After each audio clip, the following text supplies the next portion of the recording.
சைவமும் தமிழும் வளர்த்த குலம், தர்மமே கண் என கொண்ட இனம், செய்த தர்மங்கள் எடுத்து சொன்னதில்லை, செய்வித்த திருப்பணிகளை தெரிவிக்கும் பழக்கமில்லை. சைவமும் தமிழும் வளர்த்த குலம், தர்மமே கண் என கொண்ட இனம், செய்த தர்மங்கள் எடுத்து சொன்னதில்லை, செய்வித்த திருப்பணிகளை தெரிவிக்கும் பழக்கமில்லை. கொடை செய்த குலம் காத்த நகரத்தார், கோடியிருந்தும் குணமாறாத நகரத்தார், கல்வி பணிகள் பல செய்த நகரத்தார், குலப்பெருமை காப்பதில் முதன்மை நகரத்தார்.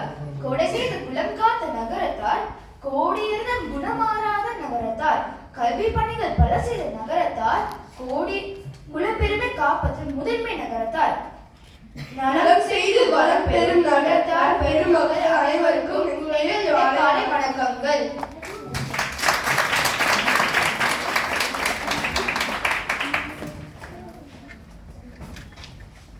சுப்பு, நீ நம்ம ஒயிட் டெஸ்ட்ல ஃபர்ஸ்ட் பெர்ஃபார்மன்ஸ் என்ன?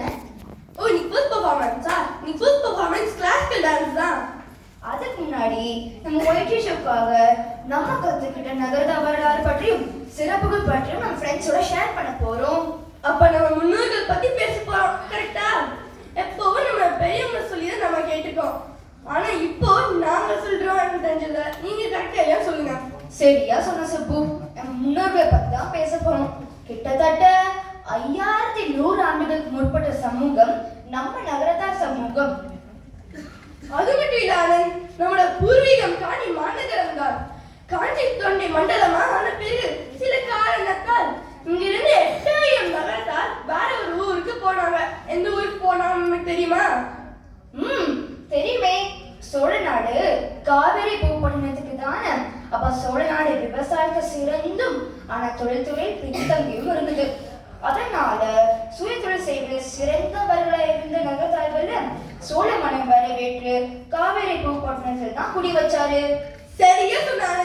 ஆனா அது மட்டும் இல்ல, நம்ம அரச வம்சத்துக்கு மகுடம் சுட்டும் உரிமையும் தந்து மகுட வைசியர் என்ற பட்டமும் தந்து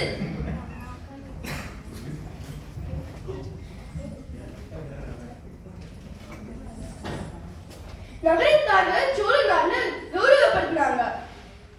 சோழ மன்னர் கொடுத்த பட்டத்தால நகரத்தார்களுக்கு மகுட வைசியர்னு வணிகத்தை சிறந்தவர்கள் இருந்ததால தனி வணிகர் என்று பெயரும் வந்தது. சோழ நாட்டில் இந்த நகரத்தார் எப்போ பாண்டிய நாடு போனாங்க உனக்கு தெரியுமா? அதை பத்தி நம்ம அழகான கிளாசிக்கல் டான்ஸ் பெர்ஃபார்மன்ஸ் பார்த்துட்டு அப்புறமா தெரிஞ்சுக்கலாம். Okay, let's welcome Mahendra Sri Ganesh for a lovely startup dance for 2024 YDF. The stage is yours.